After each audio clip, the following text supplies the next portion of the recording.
বিমানবন্দর থেকে বের হয়ে রাজধানীর বনানী কবরস্থান এলাকায় লন্ডন প্রবাসীর পরিবার ছিনতাইকারীদের কবলে পড়ে।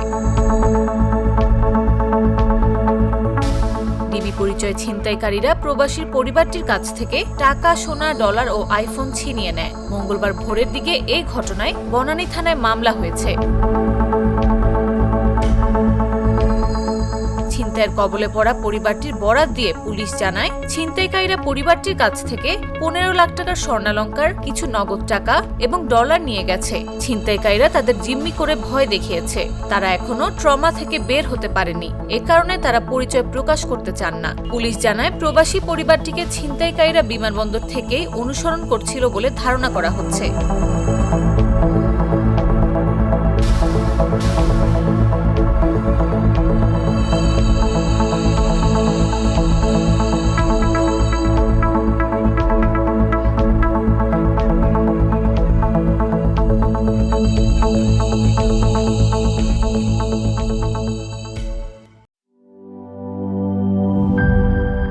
বান্ডেল থাকলে প্রতি সেনমানিতে টাকা বাঁচবে।